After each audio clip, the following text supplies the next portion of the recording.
புத்தாக்கத்துறையில் உலகில் இணையான போட்டியாளராக இலங்கையை மாற்றுவதே அரசாங்கத்தின் எதிர்பார்ப்பு. ஜனாதிபதி.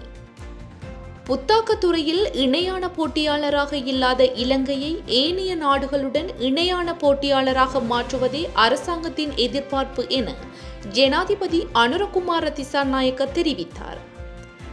இந்த இலக்கை அடைவதில் டிஜிட்டல் மயமாக்கல் முக்கிய பங்கு வகிக்கும் எனவும் ஜனாதிபதி கூறியுள்ளார். இதற்காக புத்தாக்கத்துறையில் ஒரு பெரிய மாற்றம் மேற்கொள்ளப்பட வேண்டுமென்றும் ஜனாதிபதி சுட்டிக்காட்டினார். கொழும்பில் நேற்று நடைபெற்ற த இன்னோவேஷன் ஐலண்ட் சம்மிட் 2025 மாநாட்டில் உரையாற்றும் போதே ஜனாதிபதி அனுரகுமார திசாநாயக்க இந்த கருத்துக்களை தெரிவித்தார்.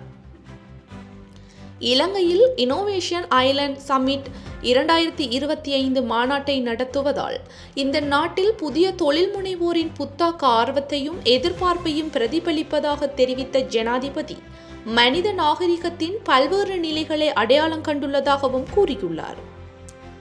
மனித நாகரிகத்தின் ஒவ்வொரு புதிய அத்தியாயமும் புத்தாக்கத்தின் மூலம் எழுதப்படுகிறது என ஜனாதிபதி குறிப்பிட்டார்.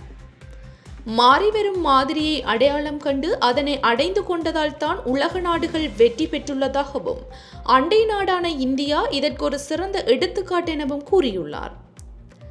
நமது நாட்டில் புத்தாக்கங்களுக்கு சிறந்த வாய்ப்புகள் இருப்பதாக கூறிய ஜனாதிபதி 2030ஆம் ஆண்டுக்குள் இலங்கையை டிஜிட்டல் மயமாக்கலின் புதிய பாதையை நோக்கி அழைத்து செல்ல எதிர்பார்ப்பதாகவும் சுட்டிக்காட்டியுள்ளார்.